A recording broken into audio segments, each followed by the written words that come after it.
In my book, Bentleys have a strange place in the luxury car realm. The Bentayga is an even stranger proposition. Not because it's a $200,000 SUV that faces fierce competition, but because it has one of the ugliest rear ends in the business. Yet, we can't judge a book by its cover now, can we? So today, let's dive a little deeper.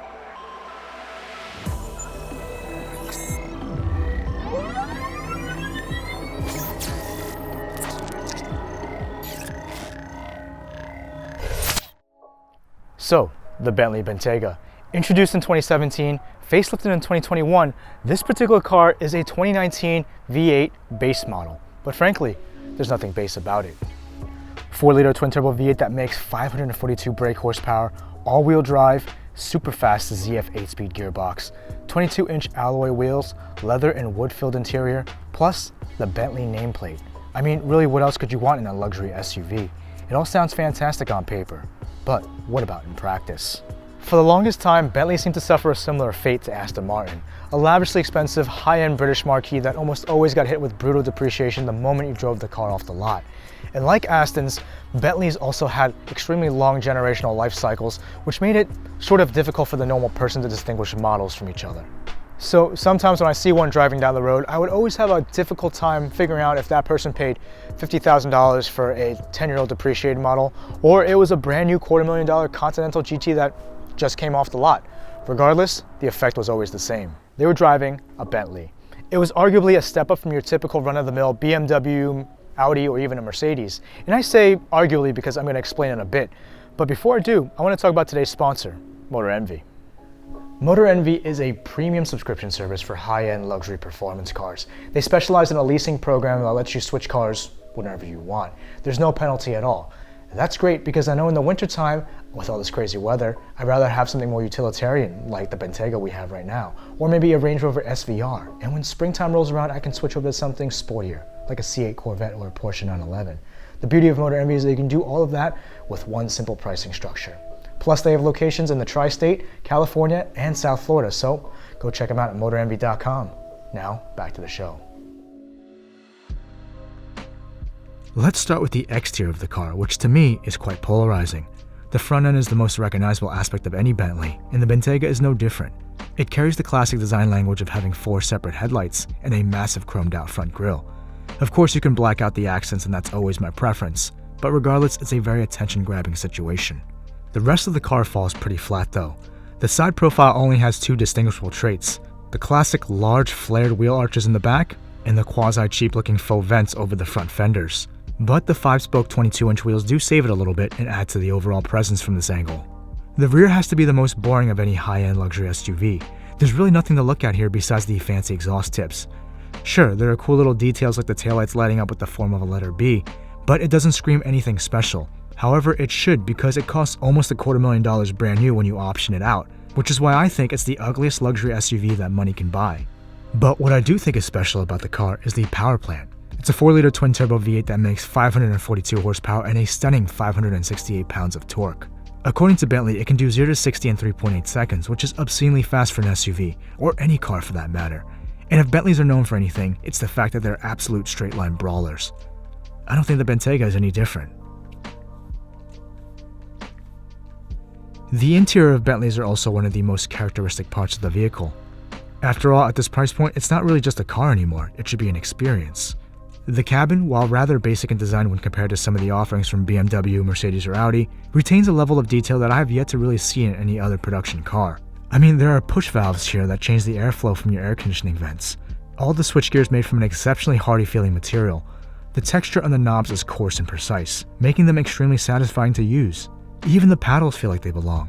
Although they are reminiscent of Audi or Volkswagen, they are still clad with a high-quality finish.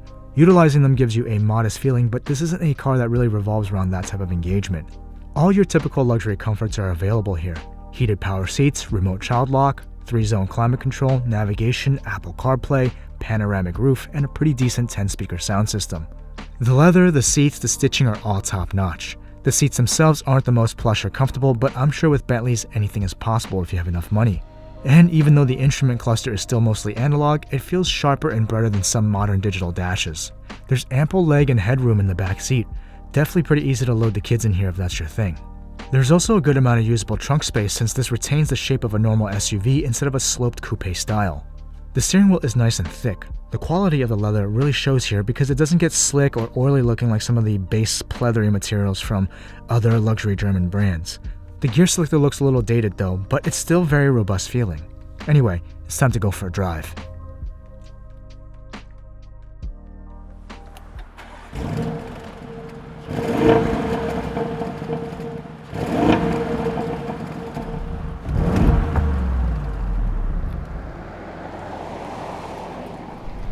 When you think Bentayga, you think comfortable. You think Beverly Hills soccer parent, and maybe you think not very exciting. And you wouldn't be wrong, except for that last part. Because when you put this car into sport mode, it becomes a completely different animal. Sure, you can say that about a lot of cars out there, especially stuff from the BMW M and Mercedes lineups. But this thing, it's really on a whole nother plane of existence because it's, I don't know how to say it, but in comfort mode, it's truly a delightful experience. I mean, it's quiet, it's super smooth, the steering is pretty close to perfect, and the power delivery and throttle response is super gentle. It's kind of like driving on a cloud. It's pretty close to that Mercedes S-Class, the all-new one that I drove last year, maybe even a notch higher in terms of cabin comfort. You could probably get chauffeured in the backseat of this thing if there was a little bit more passenger legroom. The level of opulence is kind of hard to explain though. It's kind of like old money luxury. You're gonna have to experience one of these for yourself. Man, I could do this all frickin' day. Hell, I could probably drive across the country in this thing. But honestly, I'd probably get a little bit bored, so you know what? That's where the sport mode comes in.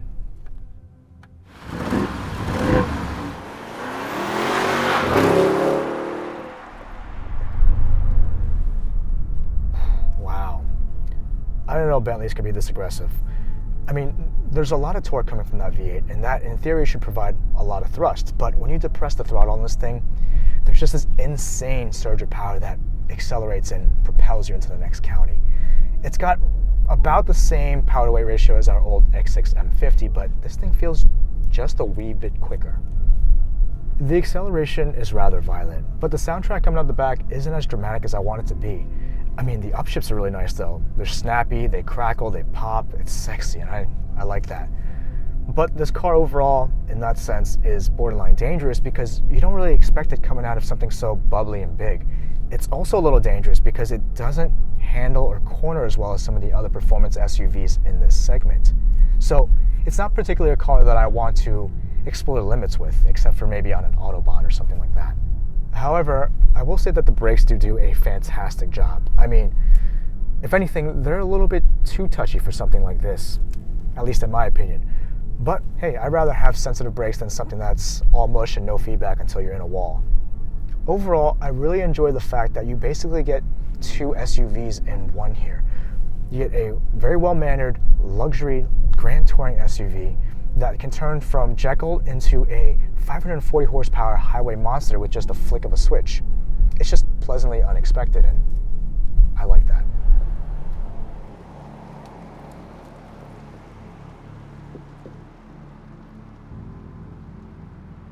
Before we do our acceleration test, let's just quickly go over the technical specs. 4-liter twin-turbo V8, 542 horses, 568 pounds of torque. It weighs around 5,400 pounds, so that puts our power-to-weight ratio at 9.9 to 1. Bentley claims a top speed of 180 miles per hour, 12-second quarter-mile time, and a 0-60 of 3.8 seconds. Now that we got that out the way, let's get this party started.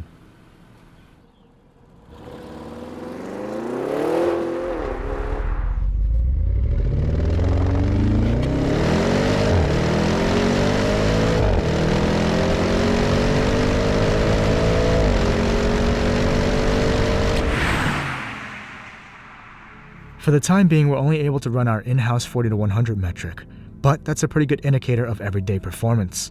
The base level Bentayga did that in 6.99 seconds, which is slower than anticipated, but given the aforementioned power to weight, it makes sense. Using 60 to 130 data that was gathered online, the Bentley has a little bit more top end than the X6 M50, but not as much as the Jaguar F-Pace SVR. Still respectable because it's in that range of pretty fast SUVs, but my guess is that a true performance variant like the X5M or GLE 63 would outgun the Bentley on a highway run to 100 and beyond. There's a fair bit of throttle delay even in sport mode. Coupled with some noticeable turbo lag, it's not going to be a great drag racer, but it does make for great fun when you want to impress passengers with the acceleration. For more times and metrics, check out the fastest link in the description below. So then, what makes this Bentley Bentayga special? Well, for starters, I think it sounds freaking cool. Bentayga. Bentayga. The Bentayga. Now, even though it's an entry-level base model, I still feel more special driving it around than your comparable BMW or Mercedes. I mean, half the cars I see around here on the road are either an Audi, BM, Mercedes, or a Porsche, and it's getting a little bit boring, so a Bentley definitely spruces it up a little bit. However, it does look a bit too subtle, and I don't think anybody will really notice you until they get close enough to see the badge, and even then it still looks pretty mundane. Despite that, I do feel more ritzy knowing that I'm driving a Bentley, just a little bit. The build quality is also fantastic. Everything here on the interior is just so well put together. It's simple, but it's solid. I absolutely love the materials that they use too, and it's the attention to detail on all these little knobs and these little push levers that you interact with. That's what makes it the Bentley experience. Now the steering wheel here, you know, it's pretty substantial. It's nice and thick, not too thick, but I find that the steering feedback in all the driving modes is pretty much perfect. Now, the infotainment system, it's relatively low tech, especially for a car at this price point, but it does display a lot of pertinent information that I sometimes don't normally see in other cars. Again, attention to detail.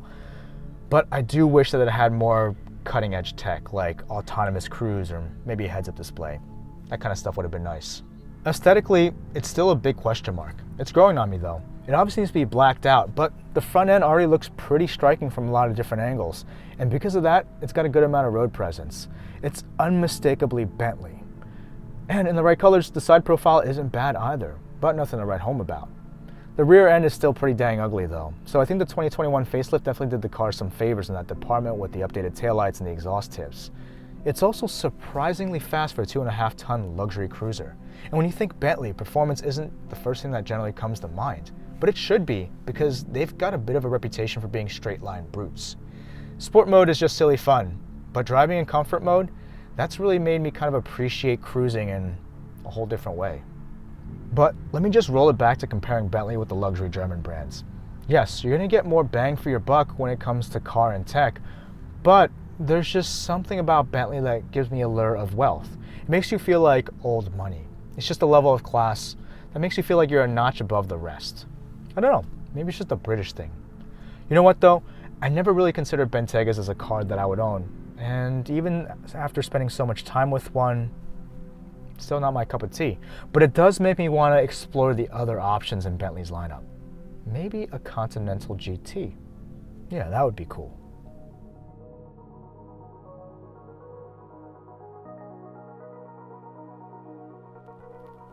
Like I said, I don't think my viewpoint of the Bentayga has really changed dramatically. At a used price point of sub 150 grand, give or take, it still is a pretty difficult time competing with some of the newer options out there. Range Rover SVR, BMW X5M, Porsche Cayenne Turbo, all of those have way more tech and are arguably better looking. But I don't know, saying let's take the Beamer doesn't really have the same ring as saying, hey, let's take the Bentley. Anyway, special thanks to MotorEnvy for letting me spend some quality time with this Bentley Bentayga. If you're in the market for this car or Bentleys in general, you can check it out through MotorEnvy.com. They've got this and plenty of other awesome stuff that we as car enthusiasts would love to experience. I also think it's great because you can lease cars that you normally wouldn't be able to lease through the dealership, and then get all the financial benefits of leasing, and then, when you're bored, switch it up. Plus, they take care of all the scheduled maintenance. Overall, just a really smooth and friction-free car buying process. Well, that's going to do it for me on this episode, and as always, I'll catch you all on the next one. I hope you guys enjoyed this video as much as I did making it. If so, hit that like button and share the video with your friends. I can't cover everything I want to in the short amount of time that I have, so if I miss something, let me know in the comments below. If this is your first time here, don't forget to check out some more videos on the channel. We produce all sorts of cinematic car content, so if you like what you see, smash that subscribe button for new episodes whenever they come out. Thanks for watching.